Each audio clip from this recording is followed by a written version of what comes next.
available. Can you hear me to go ahead and get started now? I can hear you, Commissioner. Can everybody hear me? Yes, you're Yes. there. And we'll go ahead and let you get started on the 2021 legislative statement for City of Lakeland.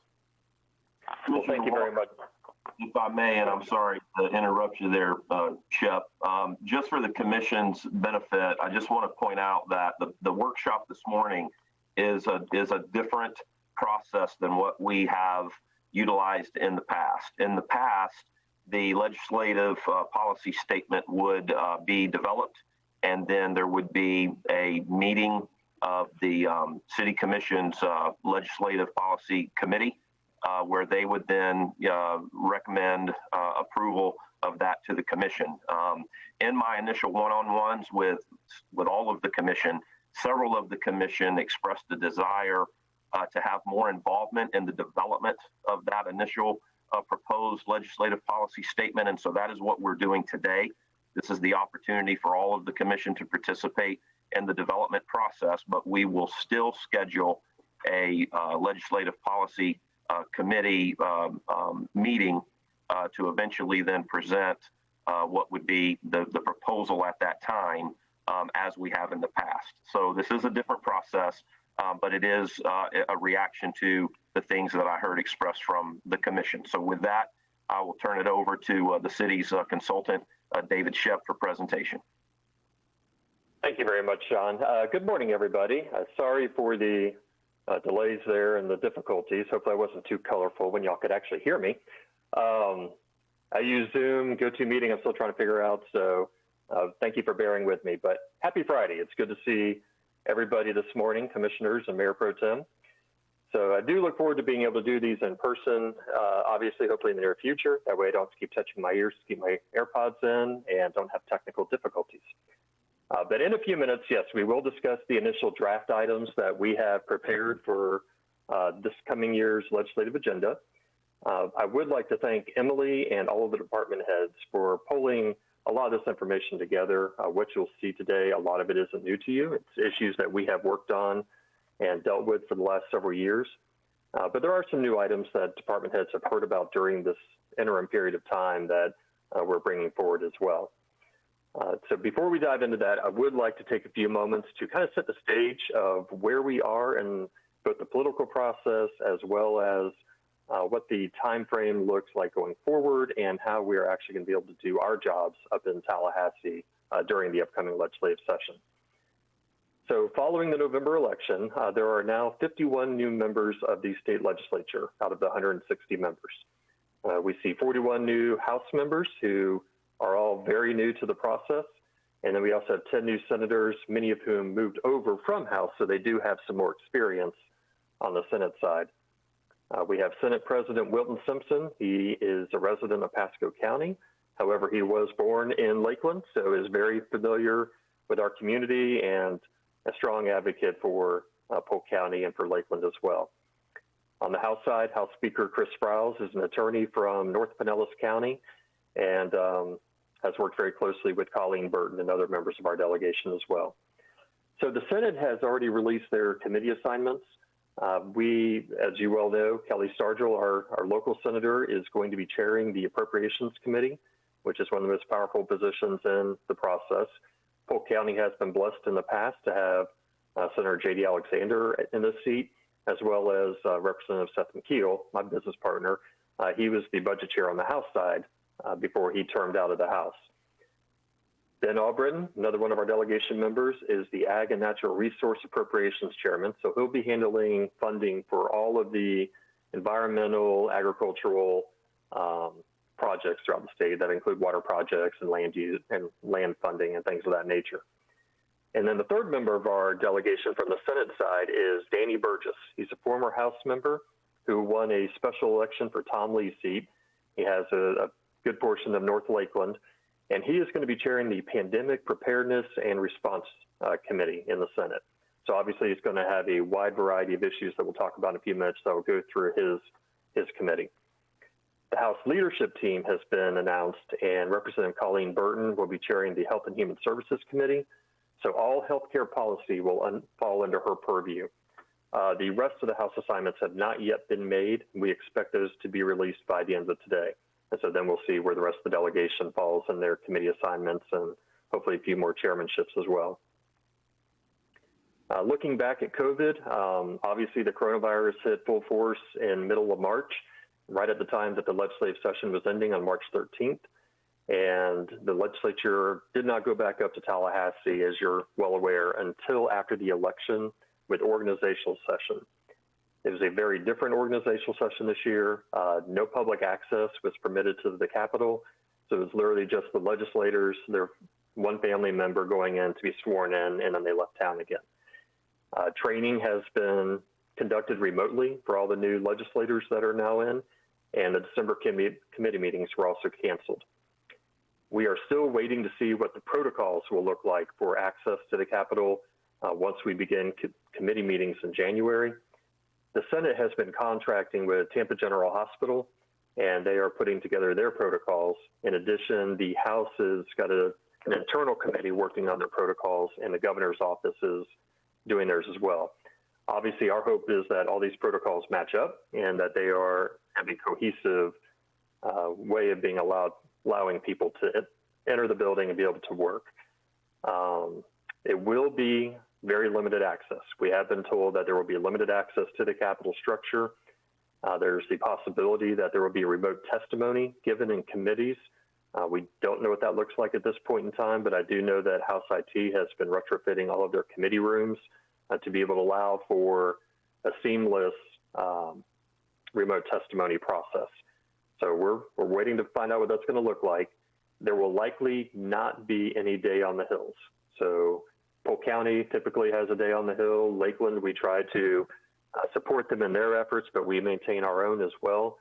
Those may be not a thing in 2021. So obviously the first that we hear what the protocols will be, we will pass them along to Sean and be able to distribute those to the members as well. So committee weeks will begin in January. They already have that schedule laid out, the weeks of January 11th and 25th, and then 3 weeks in February with session beginning on March 2nd. Polk County will hold their delegation meeting on Tuesday, January 19th. That'll be held at the Polk State College Center for Public Safety. In the past, Mayor Mutz has had a chance to be able to present to that group, and it's going to be limited discussion, certainly not an opportunity to go through everything that we're going to be discussing today, but we will hit some high-level items at that meeting, and our goal is really to be able to have those one-on-one meetings with the legislators where we let them know what our priorities are and be able to get them on board as well.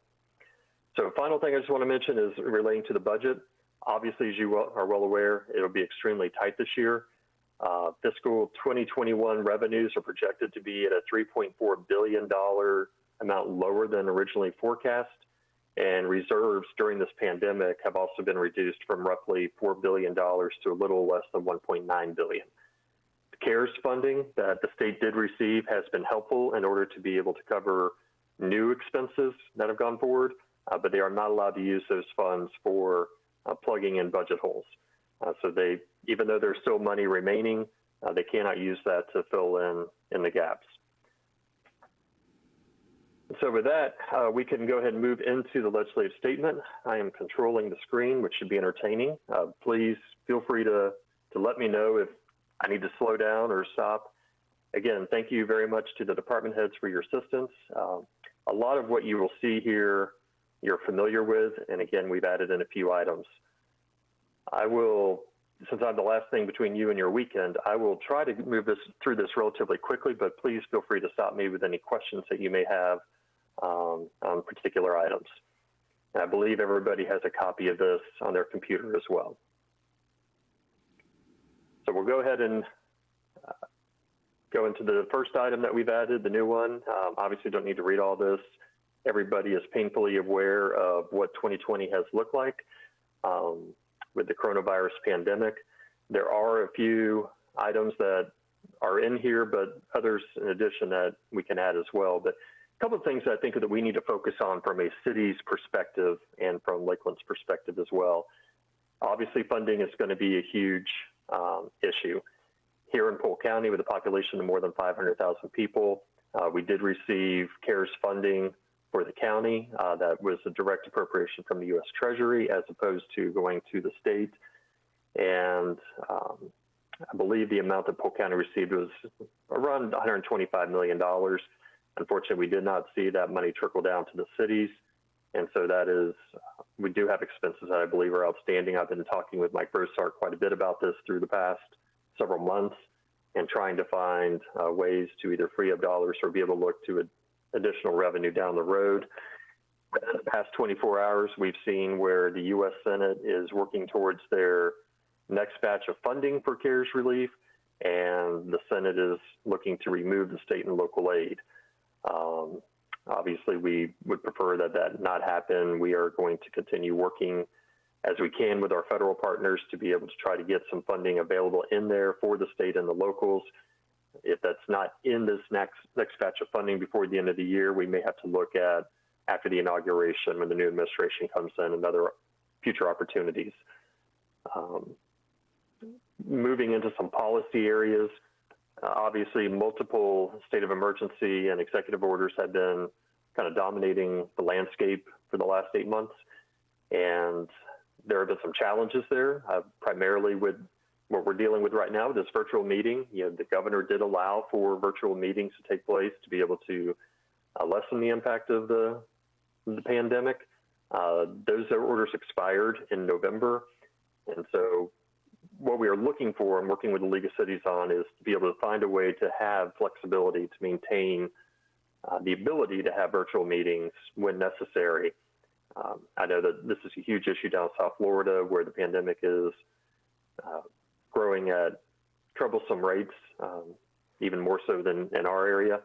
But being able to maintain that flexibility, working with the administration, working with the legislature to be able to have the flexibility for virtual meetings. And then also with local control, local ordinances. Obviously, we had a mask ordinance in the city of Lakeland during the summer. When the governor removed the ability to have fines and fees attached to that, obviously took the teeth out of the mask mandates. And so moving forward, we want to make sure that the local governments maintain the ability to have home rule authority and be able to determine what's best for their communities. So that is something that we will obviously be working very closely with the administration and legislature to try to address. And then when you get into other areas such as liability, we know that that's going to be a huge legislative push this year is for liability protection for businesses that either stayed open during the pandemic or have reopened and people have to go back to work. The liability possibilities for people contracting coronavirus through their employment, that will be a huge push. And again, in talking to the League of Cities, we want to make sure that any protections that are provided within that scope is going to include local governments as well. So on the positions, you'll see we've added those in there. I do know that the priority focus of the legislature this year is going to be on both response and looking ahead and changes that need to be made to be able to better prepare and better protect Floridians. And so this will be a very fluid portion of our document to be able to pivot on a dime to be able to address issues as they present themselves. Moving into community development.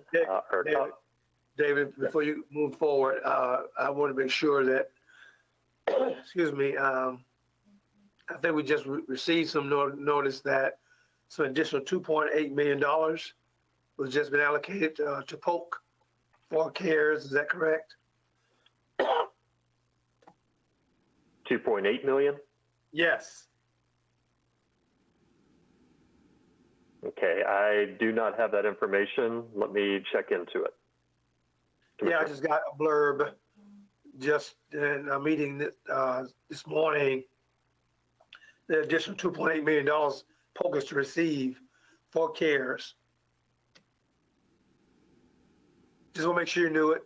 Make sure we make note of it. Absolutely. I appreciate that heads up, and I will look in to see what that entails. All right. Thank you, Commissioner. Our top priority that we've had for the last couple of years, obviously, is relating to affordable housing. As you're aware, this past session, the legislature did fully fund the Sadowski Act. However, when the governor signed the budget at the end of June, he did veto $225 million in SHIP funds. And his rationale for doing that was because part of the CARES funding included roughly $200 million for affordable housing funding that would expire by December 31st. And so by vetoing the $225 million in SHIP funds, those funds were reallocated back to the local government housing trust fund. So theoretically, those dollars are still in the trust fund to be able to be applied during this upcoming session. Our focus for the 2021 session, because there is such a critical need for affordable housing, especially after the pandemic, with folks losing their employment and needing assistance, is for full funding of the affordable housing trust funds, including that $225 million that is sitting in the trust fund currently. All told, that should be roughly about $500 million.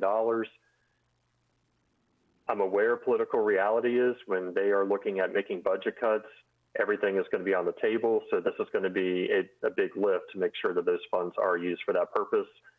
It's a good sign that the legislature and the governor did support full funding this past year. So that would be a big push in being able to maintain those funds for this coming year. But that is our position to fully fund SHIP and SAIL. Relating to impact fees, we've seen a couple of bills pass the past 2 years, tweaking the way that local governments can control impact fees. Obviously, we want to maintain or oppose any legislation that places further restrictions on our ability to collect and implement impact fees at the city and county level. Nothing has been filed as of yet, but we will certainly be keeping a close eye out on that issue. Supporting the higher education here in Polk County, in Lakeland, Florida Polytechnic University has brought forward their request for this year. They are seeking a $3 million operational increase. Obviously, higher education funding is certainly going to be a challenge this year. One of the things that legislative leadership has looked at is potential for a tuition increase, which has not occurred in about 10 years, but there is a lot of resistance to doing that.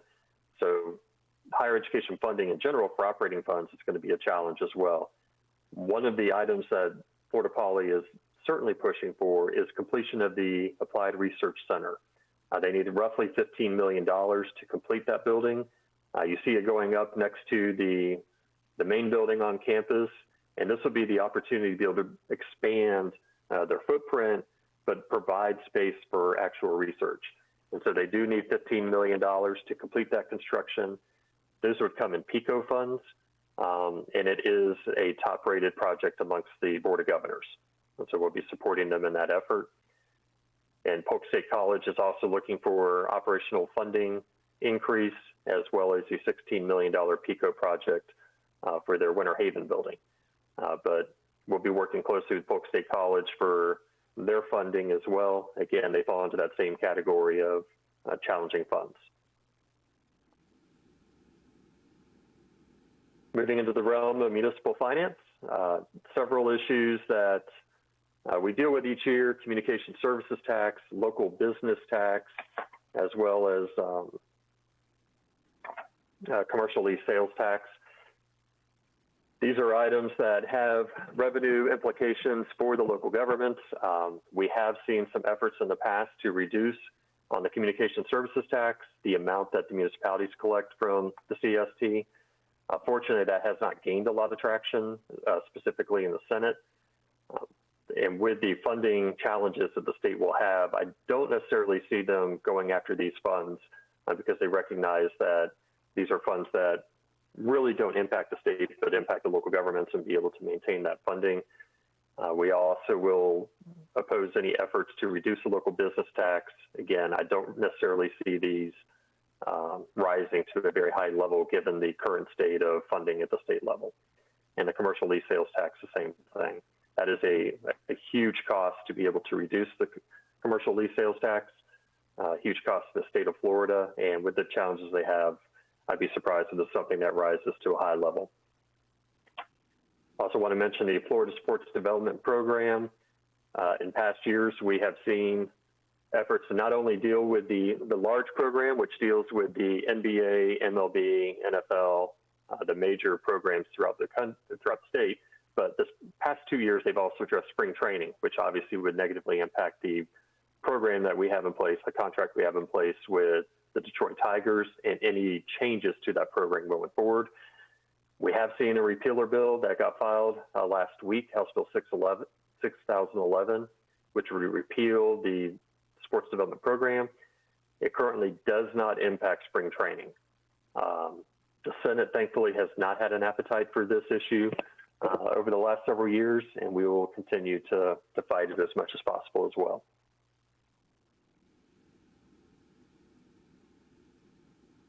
In municipal governance, building inspector certifications, over the last several years, we have seen a reduction in the number of qualified candidates for building inspectors at both the city and county level. Obviously, this can slow down development. This is something that the building community, as well as cities and counties, are teaming up together to be able to address the experience requirements and provide additional time to pass the exams for qualified building inspectors to make sure that we don't have a shortage of inspectors and are able to continue full operation. So we will be supporting legislation, has not been introduced as of yet, to increase the pool of qualified candidates in this area. And then, of course, a big issue for Lakeland dealing with public broadband access.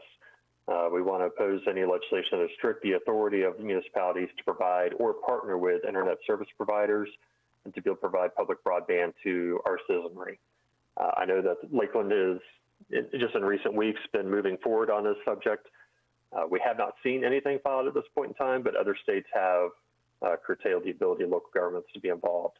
I don't think this is an issue that we will need to worry about, but we're certainly going to keep our radar up on it as well. And then sovereign immunity. This presented itself last year. There was a bill filed only in the Senate. It was not introduced in the House that would have eliminated the $200,000 per person limit and then increased the limit on claims per incident from $300,000 to $1 million. That was for both state and local governments. Obviously, that would significantly increase the cost for cities and counties. Bill has not been filed yet. And the individual who filed in the Senate has termed out, but certainly something that we'd be keeping a close eye on. About 10 years ago, this issue came up as well in the House and didn't gain any traction, but something that we'll be keeping a very close eye on. I'll be working with Palmer on. Moving into law enforcement. Okay, so a little bit of background on this one, because we didn't discuss this last year until the bill popped up, and we discussed it after session ended. Currently, I believe everybody's familiar with the rectangular rapid flashing beacons that we have at many mid-block locations throughout our great city. And these are opportunities to be able to alert drivers that there are pedestrians in the area. You see them around Lake Hollingsworth, as well as in downtown areas. And basically, it's a way for a pedestrian to be able to push a button, signalization comes on. It's not a traffic control device, but it alerts the drivers somebody is in the area, they slow down, stop, allow the pedestrian to cross. You see these really in areas where there is not a natural crosswalk area, so it's going to be mid-block.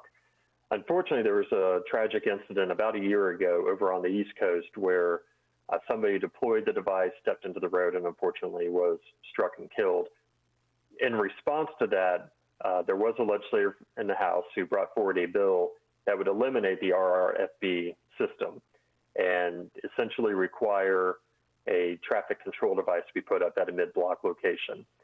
And it was a very emotional issue. It did get all the way through to the House floor because of the tragic incident that occurred. However, this is a significant cost to not only local governments, but also the state of Florida. The alternative to replacing these systems with a stoplight, red light, the alternative was to actually remove the crosswalks themselves. And so it was an either or, but eliminating completely the systems that are in place. These are low-cost systems. They have been proven to be effective in our community. A challenging issue, no doubt, but we believe that we're going to oppose it, and we believe that it is safer to have these systems in place than to have people try to cross without any kind of a safety feature, but also the expense of adding in the new system would just be extremely cost prohibitive. Bill has not yet been filed yet. We do anticipate it's going to be coming forward. We will work with the sponsors to be able to address it and come up with a meaningful solution, or just oppose it entirely. But I did want to make you aware of that issue. The next one is no surprise to anybody, and it is the red light cameras. We have seen a bill filed again, House Bill 6009, which would repeal the Mark Wendell traffic safety statute, which does allow for the red light cameras. Again, this has not typically gained any traction on the Senate side, but has in the past passed the House of Representatives. Last year it did not get very far, but something we will certainly be working on. And then the next issue, Chief Garcia brought this forward. A big debate throughout our country and in the state of Florida is dealing with law enforcement body cameras. The state has allowed for the body cameras, obviously. In the past, there was statute in place dealing with the protocols for using the cameras, data storage, things of that nature. However, the state has not mandated that they be utilized in the past. With the unrest that came up this year, we'll be keeping an eye out on any mandates from the state to use these cameras at local governments. But we'll also take a look, if there is any sort of a mandate, make sure that there's funding attached as well. Part of the consideration for a local community when they put forward these body cameras are costs, privacy concerns, transparency issues, and public sentiment, of course. Again, this has become a very emotional issue, but it's cost-driven, quite frankly. So if there is a mandate from the state, hopefully there will be funding attached. Even if there's not a mandate, if there are opportunities to be able to seek funding, we will certainly look at those as well so that Lakeland can have a fully informed decision-making process going forward. Real quickly, Chief Garcia had another issue dealing with Marcy's Law. I have not included it in here, but Chief Garcia, I believe you're on the line. I'm looking into that information. We'll provide that to you as well. Moving into Parks and Recreation, library services. As I mentioned earlier, unfortunately, as we all know, there's going to be a tremendous strain on the budget this year.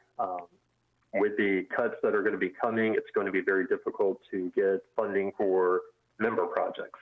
They are allowing House and Senate member projects at this time. They have not shut down the portal for that. However, the House has changed some of their rules relating to member projects, and they're going to be using a lot more discretion and prioritizing what they are allowing funding for. With that being said, we have had a couple of champions, Colleen Burton and Ben Albritton, for a number of years with our Lakeland 7 Wetlands project. They've been able to secure state funding to help us get the park open, as well as preliminary funding for the education center that we are looking to put out there to be able to better explain to visitors how we are able to do the water reclamation and sending that water down to other streams, as well as providing a great outdoor escape for our residents and people in the community. Unfortunately, this year, after speaking with Representative Burton, she, because of being a membership or leadership member, she is not going to be able to bring forward this funding request. And quite frankly, getting funding for an education center at a park would be a difficult challenge in the budget climate that we have this year. So at this point in time, we are probably not going to have a bill filed for this funding request. We will continue to look for additional funding through DEP and other grants during this time. However, we will probably need to hit the pause button for 2021 session for funding for this project. We believe 2022 is going to look better budget-wise. We don't anticipate the downturn that we had from 2007 to 2010. We believe this may hopefully be a one-year decline in the budget, but with that being said, at this point in time, we will probably not move forward on Lakeland 7 Wetlands. We'll just pause for the time being and look for other opportunities. For Lake Crago, we do have a request into DEP for their grant program for $200,000. These funds will be used to construct a restroom, 3 lighted soccer fields, as well as parking landscaping. And that request is in. They will be prioritizing, DEP will be prioritizing their list in January, and we'll see where we fall in the pecking order. With this being a statewide program for parks throughout the state of Florida, there is a higher likelihood that the funding could make it through the process and receive the governor's support, because it will be impacting communities throughout the state. And the governor has supported in the past people being able to get out and use recreation facilities. So we do have that request in, and we'll be pushing for the funding of that program. And state library aid funding, working with Lisa. There are two items here. It's the Florida Library Association for their state aid funding. Their request this year is $23 million. That is used for direct day-to-day operating expenses for the library systems. And that complements the $550 million approximately that is invested by local communities in their public libraries. The other funding request of $2 million is for the Library Cooperative Grant Program. And that helps to reduce the costs for libraries. We're a part of the Tampa Bay Library Consortium, and we'll be seeking that funding as well. Moving into the big issue here for transportation. I was listening to the conversation earlier. Obviously, we're all very familiar with the challenges that we'll be facing with DOT and their work program. We have had the opportunity to meet with, in succession, DOT Secretary Jim Boxell, DOT Secretary Rachel Cohn, and DOT Secretary Kevin Thibault to talk about the funding for this interchange and the critical nature of it with the explosive growth that we have going on in the area, both with logistics centers, new and planned, as well as housing and the Innovation District out of Florida Polytechnic University. You're all painfully aware of the importance of this interchange, but also unfortunately aware of the challenges that are being faced now. Secretary Thibault has recently announced that they are looking at potential $1.3 to $1.5 billion cut to their work program, which certainly impacts the construction funding for this project. Closely working with Chuck Barmby on ways that we can be able to address the concerns of DOT and try to get that rescheduled back into the system.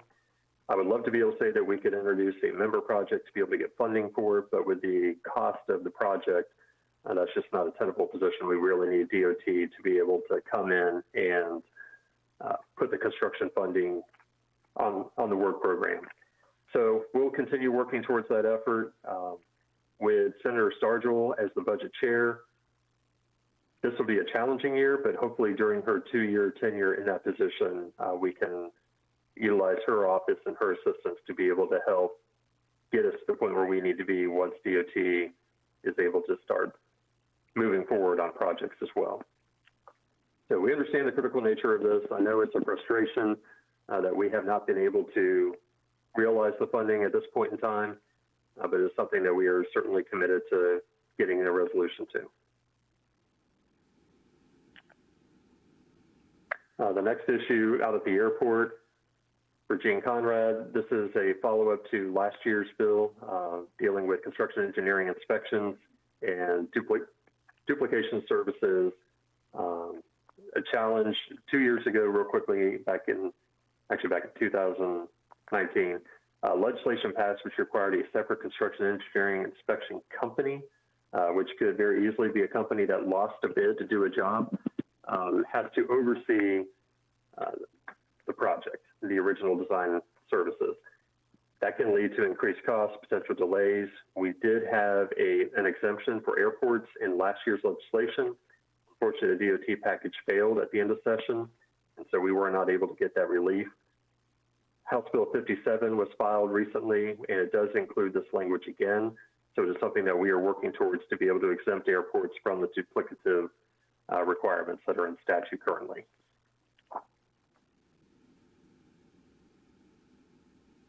Moving into utilities, there are going to be a number of items here under both electric utilities as well as water utilities that I'll kind of run through quickly. We have a lot of narrative here, but just kind of moving through them. Last year, we saw legislation that would have prohibited municipal electric utilities from returning the profits to the local government to pay for city services. On an annual basis, Lake Electric returns approximately $30 million to the city. This allows us to maintain a lower millage rate, as you're well aware. The bill was filed in the House and did not get a hearing, and it was not filed in the Senate, but we have heard that it will potentially be coming back. Obviously, we will oppose that. We'll be working closely with the other cities as well to be able to stop that legislation. We'll also be dealing on the utility pole attachment issue. Back in 2017, there were provisions that were put in place allowing wireless providers to put the small wireless facilities on utility poles. Lakeland was exempted due to our municipal utility, but we have heard, in light of recent actions, that there may be a bill or an amendment that could come forward to remove that exemption. Have not seen anything yet, have not heard anything concrete. We'll be keeping a very close eye out for anything that pops up. Relating to renewable energy, there has been a renewable energy bill filed, and there is a provision in the initial draft that allows third parties to sell electricity generated from renewable energy devices, which actually is not allowed by current statute. So private entities are not allowed to put power on the grid to directly service other businesses. We'll keep a close eye on that bill and oppose any provision dealing with the third-party generation and sales. And then finally, the legislation has been filed dealing with the Energy 2040 Task Force. We'll keep a close eye on that just to make sure that it does not impact municipal utilities. Moving into water, the CFWI, Central Florida Water Initiative, proposed rulemaking. An issue that we have been dealing with for a number of years is relating to the consumptive use water permit that Lakeland has. We have typically looked at this as a legislative issue where SwiftMud could potentially come forward and reduce the amount that we have in our consumptive use permit. We are currently allocated 35 million gallons per day. My understanding in talking to Bill is that the CFWI is looking at rulemaking that would reduce that to 23 million gallons per day by the year 2025. That would force us to utilize alternative water supplies much sooner than expected, which of course has a higher cost and therefore a higher cost to our ratepayers. If that change is not made, my understanding is we will have water resources available through 2040 or 2045. So something that we'll be working towards. Obviously, we'll keep a close eye on any legislation that comes forward that would deal with this as well, and also assist in any way for the rulemaking process. With the Heartland Headwaters for the PRWC funding, the PRWC is looking for a direct appropriation through the Inland Protection Trust Fund for potentially up to $20 million per year for the PRWC's water projects. That is something that we would certainly be supportive of. It is a challenge. We've talked about the budget constraints. However, the Inland Protection Trust Fund is a fund that is continuing to see growth in its resources. The funds are allocated for certain projects throughout the state. I believe there are 5 dedicated funding projects throughout the state, as well as the Everglades Reservoir. We have heard from Senate President Simpson that he is very interested in using a lot of those funds for septic to sewer conversion to be able to help water quality. But this is something that we would be able to, because we are currently in statute with our act, we would be eligible for funding through this process. So that is something that we will be,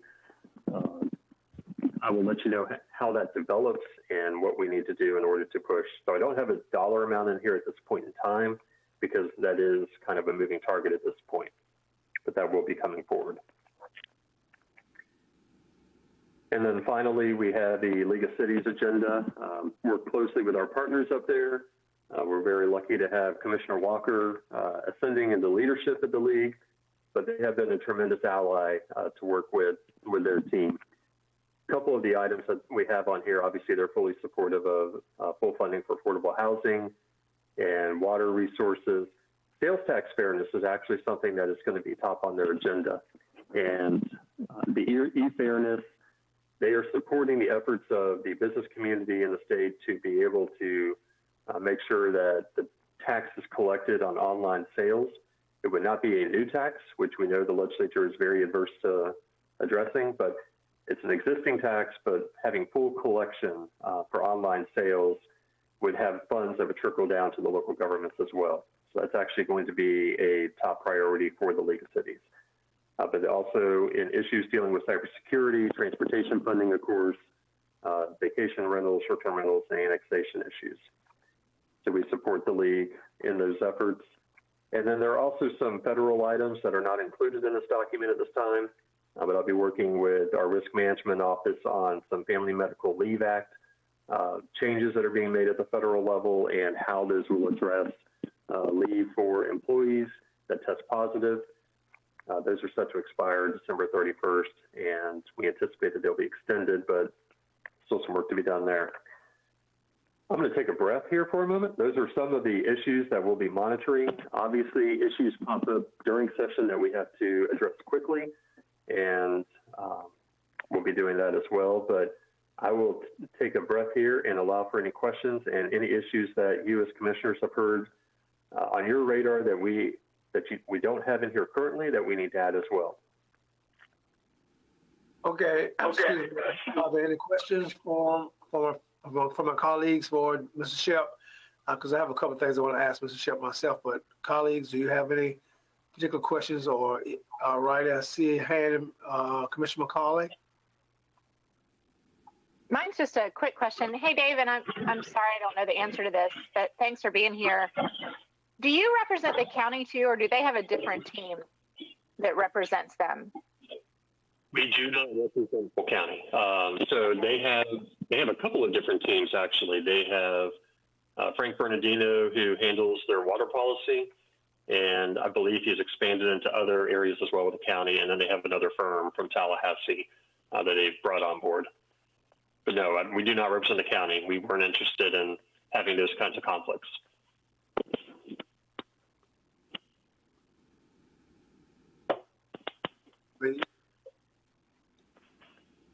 Did you call on me, Commissioner Walker? I didn't hear you. Yes. I didn't want you to jump in.